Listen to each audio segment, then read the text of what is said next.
Hello, I'm Mary Gordon from Roots of Empathy. I'd like to speak to parents about their important role of speaking to their children about racism. We live in incredible times, and your children are witnessing things that you wouldn't have imagined they would see in their lifetime. So we have an opportunity here to talk to the children, to listen to the children, your school-age children, about what they're thinking, about what they're seeing. And it's interesting that we always realize the power of the parent to help the child come to terms with the world that is. But now is the time that you can have really important and deep conversations with them, those awkward conversations. So when we tell our children that we worry about what's going on, we're concerned, when we talk about what's unfair, all ages of children can understand the issue of racism from the concept of unfairness. If we position our discussions around what's fair, we have a very strong starting point, because children do understand that what hurts my feelings is likely to hurt your feelings too. This is the whole premise of empathy, that if children are able to understand how the other person feels and to feel with them, that we have affective empathy, which is very powerful.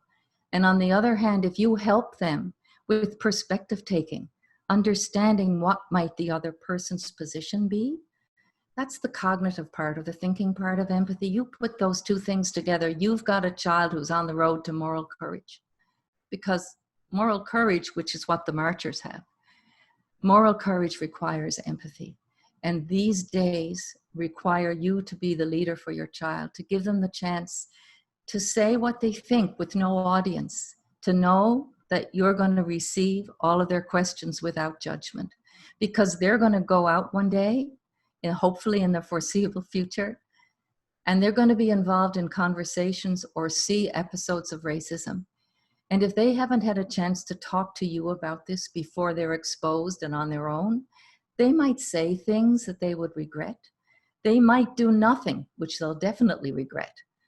But if you talk about standing up and speaking up in circumstances that are at home and safe, they have the experience of knowing that you would support their standing up against injustice, that you would be happy and proud of them if they spoke up when there was cruelty, the cruelty of racism. Children understand from a bullying position what racism is all about. They might not know the word, but if you can help them develop the capacity to understand the injustice of racism and to find their voice to speak up and say something or do something, not to be complicit by being a bystander, you have done not just your child a favor by helping make them the kind of person you'd like to be, but you've done the world a favor, because we need this generation of children to stand up against racism. That is the only way that things will change. And your child is tomorrow, and you are there today.